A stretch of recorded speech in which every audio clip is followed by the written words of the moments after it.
Bagus ya. Ini di neraka.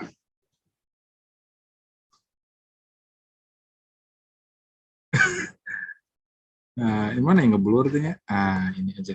Ah, nggak perlu juga.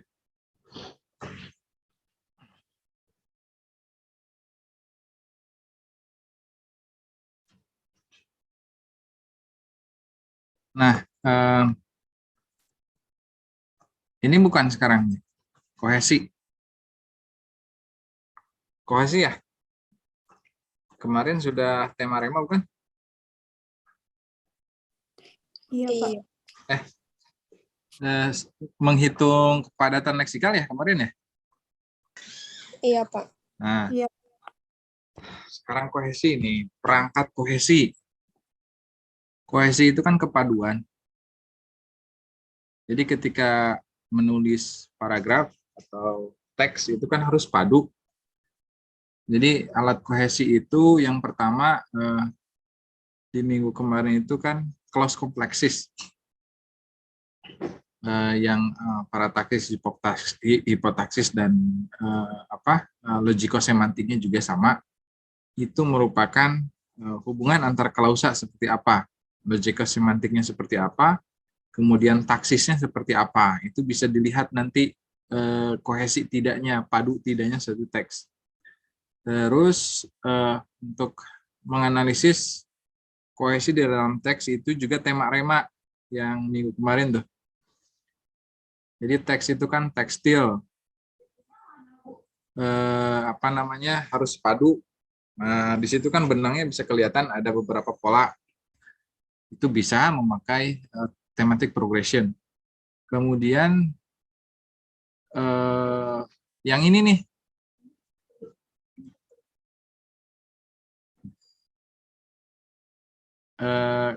cohesion, perangkat kohesi namanya.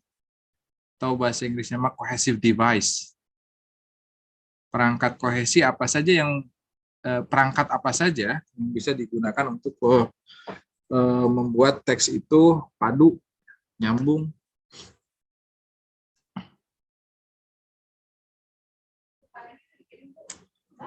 Selain mengetahui perangkat kohesi, kita juga bisa menganalisis kepaduan satu teks itu bisa dilihat dari berbagai macam sudut pandang gitu. Nah, ini dari segi sudut pandang kohesinya.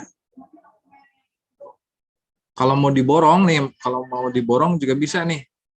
Ada satu teks misalnya, teks tersebut dianalisis berdasarkan yang pertama clause complexes-nya.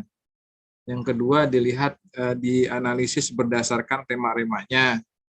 Nah, bagian 3 dianalisis berdasarkan cohesive device-nya yang dipakai seperti apa, itu bisa diborong semua.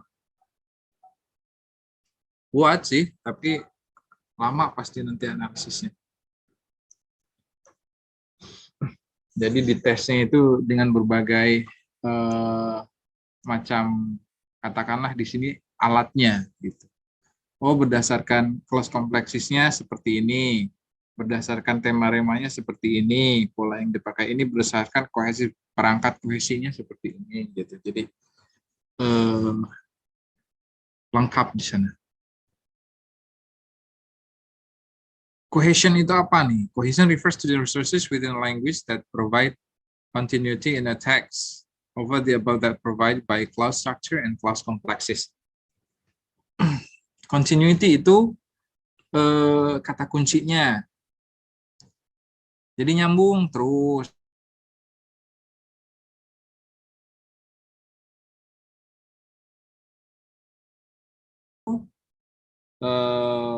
Word to have a text hang together. Jadi nyambung, terkait satu sama lain. Koneksi saya katanya unstable. Nanti kasih tahu kalau misalnya putus-putus suaranya.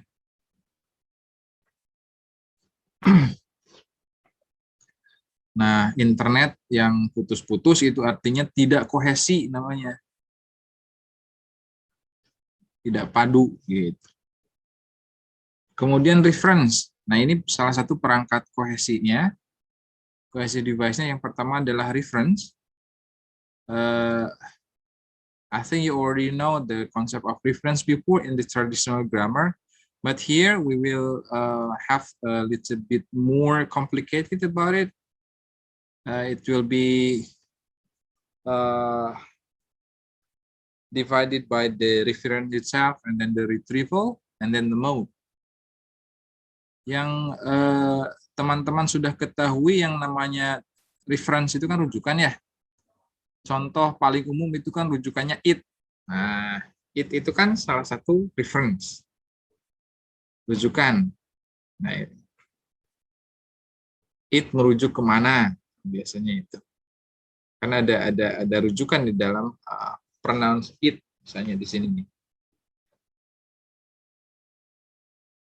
Ketika ada contoh it di sini, we have to look elsewhere in the text or in the context to find the identity of it.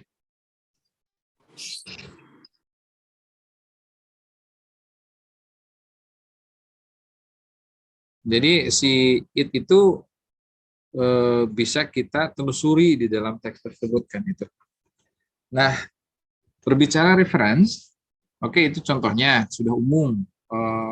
Contoh it tersebut yang dipakai untuk reference. Nah, di SFL di sini dilihat reference itu dari 3 parameter di sini. Berdasarkan 3 parameter utama. Yang pertama, apakah si rujukan itu bersifat presenting atau presuming. Nah, disebutkan pertama kalinya atau yang kedua, ketiga, dan seterusnya. Nah, itu disebut presuming. Presenting berarti yang pertama kali disebutkan. Kemudian parameter yang kedua adalah apakah rujukan itu merupakan kelas generik ataukah spesifik. Kemudian yang ketiga, apakah reference tersebut dibandingkan atau tidak, komparatif atau tidak. Itu. Jadi di sini kita dapat mind map-nya seperti ini.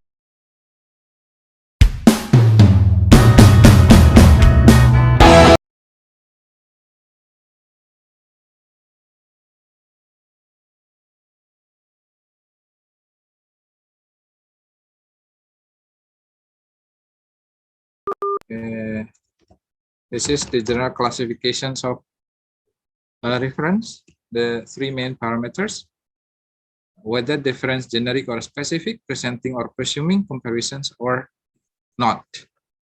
Positive for yes, negative for not. Nah, di sini most snakes move serpentine crow, they throw their bodies into curbs. Nah, di sini analisisnya adalah snakes di sini adalah generik. Kenapa? Dia berdasarkan jumlahnya ini kebanyakan kan. Jadi dia lebih generik dan juga bukan merupakan bagian dari jenis snakes gitu. Makanya dia generik. Kemudian dia presenting karena pertama kali disebutkan di dalam teks pertama kalinya. Kemudian negative comparison. Kemudian untuk yang they ini karena masih merujuk ke hal yang sama, snakes. Kemudian dia dianalisis sebagai generik. Nah, ini pembedanya nih. Kalau snakes tadi presenting karena mention for the first time.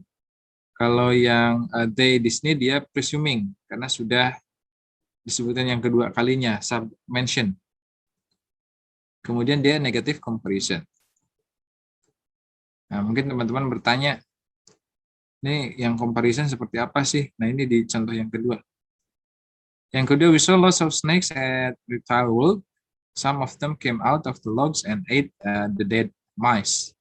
But the other snakes stay under the logs. Lot of snakes di sini dia spesifik. Tuh, lihat. Karena takarannya sudah makin mengerucut. Kalau most dengan lots, dia sudah lebih spesifik lots gitu. Apalagi some. Apalagi yang lebih spesifik lagi misalnya. The snake itu sudah spesifik. Lots of snakes, dia dianalisis sebagai spesifik. Kemudian dia karena yang pertama kali disebutkan maka dia presenting, dan negative comparison, tak dibandingkan dengan benda yang lain. Kemudian some of them lebih spesifik lagi malah karena some itu lebih sedikit daripada lots. Kemudian dia presuming bukan presenting karena yang disebutkan yang kedua kalinya, kemudian negative comparison. Kemudian the other snakes. Ini yang membedakannya, dia positive comparison karena dia the other snakes, karena dibandingkan dengan snakes yang lain. Gitu. Tuh. Jadi jika di traditional grammar it itu ya udah aja. It itu rujukan udah, kita everyone knows. Oh, yeah, I'm sure that you know the concept. But here we have the very detailed parameters for the reference. Gitu.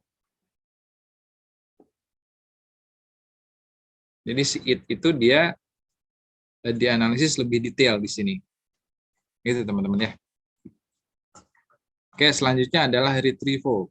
Sama dengan reference sebetulnya. Untuk konsep retrieval itu nanti dihubungkan dengan fora. Ada anafora, ada homofora, ada katafora. Di semantik kayaknya ada itu. Istilah ini dipakai nggak? Dulu semantiknya sama saya bukan? Semantik pragmatik? Iya. Iya sama Pak.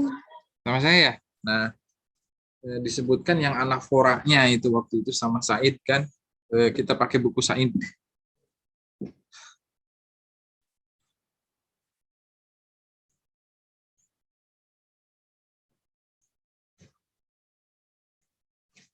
Kemudian di Deixis, di pragmatik juga sama disinggung.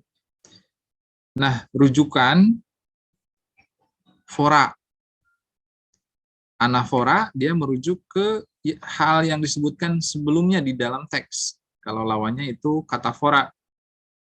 Dia merujuk pada sesuatu yang disebutkan setelah kata ganti tersebut. Nanti di depan ada contohnya ini. Kemudian ada homofora. Homofora itu rujukan berdasarkan konteks budaya, konteks of culture di sini. Ya, setiap orang tahu gitu. Misalnya, contohnya when I woke up this morning, the sun was shining. Nggak bakalan ada yang nanya matahari yang mana, orang nggak pegang matahari. Satu-satunya pasti matahari itu gitu. No one will ask which sun. Nah, kecuali di Dragon Ball, kemudian mataharinya loba. Nah, itu yang disebut dengan homofora, teman-teman. Homo teh satu, fora rujukannya merujuk ke hal yang sama gitu aja lah untuk mempermudahnya. Sama gitu. Sama, sorry. Rujukan ke hal yang sama gitu. The sun, the moon, the earth. Everybody knows. Gitu. Homo itu sama, fora rujukan, merujuk ke hal yang sama gitu untuk mengingatnya. Begitupun ketika ada nomina yang ada determinernya, the cat misalnya. Nah, contoh di sini, have you fed the cat yet? Nah, semaraban ucing acan. Nah, udah tahu sih yang diajak bicaranya itu, oh ucing yang itu, bukan ucing yang lain. Karena ada determiner the. Nah, di Indonesia mah itu. Jadi everyone in the conversations already know which cat is in the question. Udah tahu. Itu disebut homofora. Atau the prime minister. Di Indonesia mah the president, tahu merujuk ke presiden yang itu, tapi tergantung konteksnya nanti. Nah, ini contohnya nih, the example of homophora. Untuk English speaker, the sun, oke, kita juga merujuk ke hal yang sama. The ozone layer, the star, oke. Nation, the prime minister, the president, ya. Katolik, his holiness. Ganti lah tahlilan di dia. Ya, setiap orang muslim tahu. Panggilan kepada pemilik HP. Kepada pemilik HP ditunggu di kuping kiri segera. Terima kasih.